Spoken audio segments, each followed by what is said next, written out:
આ બધી સમસ્યાનો મૂળ ભ્રષ્ટાચાર છે. ઓહો, શું થયું ભાઈ? ના મોડા કેમ થયા? ના ચિંતામાં અને ગુસ્સામાં કાં છો? એ ખાતેદાર ખેડૂતનો દાખલો લેવા ગયો હતો. આ મારો ચોથો ધક્કો છે. અને બહાર બેઠેલો અરજી લખવા વાળો કહે કઈક વ્યવહારમાં સમજશો તો દાખલો મળશે. You are right. આ સરકારી કચેરીમાં કોઈ પણ કામ કરાવવું હોય વાંચ આપ્યા વગર કાંઈ કામ થતા નથી.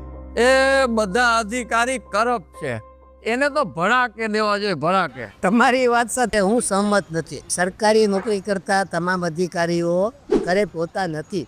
આ નિષ્ઠુર અને લાલચી સરકારી તંત્રમાં પણ આપણે હસમુખ પટેલ, રાહુલ શર્મા, દુર્ગ શક્તિ નાગપાલ, અશોક ખેમના અને આપણા જૂનાગઢના ડૉક્ટર ચિંતન વૈષ્ણવ જેવા બાહોશ ઈમાનદાર અધિકારીઓ પણ કામ કરે છે. ડૉક્ટર ચિંતન વૈષ્ણવનું નામ તો મેં બહુ સાંભળ્યું છે. આઈ થિંક એ મામલતદાર હતા કે નહીં? મામલતદાર હતા. હા, પણ એને ઓલા સરકારી નોકરીમાંથી રદ કરી અને આજે જુનાગઢમાં ઓલું રેસ્ટોરન્ટ ચલાવે છે. એ ચિંતન વૈષ્ણવ તો નહીં ને? મિત્રો, તમારી પાસે અધૂરી માહિતી છે. સુપ્રીમ કોર્ટ સુધી લડીને ન્યાય મેળવીને અત્યારે તેઓ નાયબ કલેક્ટર તરીકે પોતાની ફરજ બજાવે છે. અરે તેની જ્યાં જ્યાં બદલી થતી ને ત્યાં ભૂમાફિયાઓ અને ખનિજ માફિયાઓ હોમાં ભંડારાઈ જતા હતા. અને એની કચેરીમાં આમ જનતાને કામ કરાવવા માટે એક પણ પૈસો આપવાનો નહીં. અને ઓન ધ સ્પોટ બધાના કામ થઈ જતા. મિત્રો, તમે સાંભળ્યું છે મામલતદાર કચેરી તમારા દ્વારે અને બીજું લાભાર્થી કલ્યાણ મેળો, આ બંને કાર્યો એમણે શરૂ કરેલા.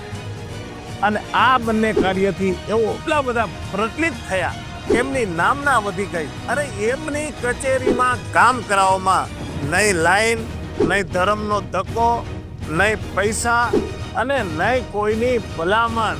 આવા હતા ડૉક્ટર ચિંતન વૈષ્ણવ. અરે મિત્રો, એણે તો ઘણો સંઘર્ષ કર્યો, પણ ભ્રષ્ટાચારીઓને તાબે ન થવાના કારણે એની અવારનવાર બદલીઓ થવા માંડી. સાપુતારામાં એણે ફક્ત 3 જ મહિનામાં એવી કાબેલિયત કામગીરી કરી બતાવી કે વાત કરોમાં. પણ ઈમાનદાર હોવાને કારણે એની બદલી થઈ ગઈ. સાપુતારાવાસીઓએ 3 દિવસ બંધ પાડ્યો, ચૂંટણીનો બહિષ્કાર કર્યો, રસ્તા રોકો આંદોલન કર્યું અને આ વાત મુખ્યમંત્રી સુધી પહોંચી. રાજ્યમાં પ્રથમ એવી ઘટના હશે કે કોઈ અધિકારીની બદલી થાય અને તેને અટકાવવા માટે આખા શહેરને બંધ રાખવાના એલાનની ચીમકી આપવામાં આવે. ડાંગના સાપુતારામાં ચીફ ઓફિસરની બદલીનો વિરોધ થયો. નવાગામના લોકોનું બદલી રદ કરવા માટે સાપુતારા અને નવાગામના ગ્રામજનોએ સજ્જડ બંધ પાડીને વિરોધ નોંધાવ્યો અને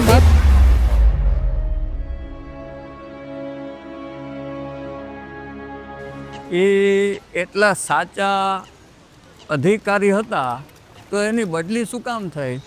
એનું નામ તો ગુડ બુકમાં હોવું જોઈએ. મિત્રો, જે ડૉક્ટર ચિંતન વૈષ્ણવ સાહેબના સંઘર્ષ, એની કાબેલિયતની કામગીરીની જો તમારે વાત જાણવી હોય તો ડૉક્ટર ચિંતન વૈષ્ણવે લખેલી બેસ્ટ સેલર પુસ્તક તેજો વધ વાંચવું પડે. એક જ બેઠકે વાંચવાનું મન થાય એવું મારું મનગમતું પુસ્તક એટલે તેજો વધ. વારંવાર વાંચવું ગમે એવું પુસ્તક એટલે તેજો વધ. વૃક્ષ ઉંમરના દરેક વ્યક્તિએ વાંચવા જેવું પુસ્તક એટલે તેજો વધ. જેનો ભાગ 2 લખવા માટે મનાઈ ફરમાવવાની સરકારને ફરજ પડી એવું સળગતું પુસ્તક એટલે તેજો વધ. તેજો વધ સહિત ડૉક્ટર ચિંતન વૈષ્ણવ લિખિત તમામ પુસ્તકો મેળવવા માટે સ્ક્રીન પર આપેલ QR કોડ સ્કેન કરવાનો રહેશે.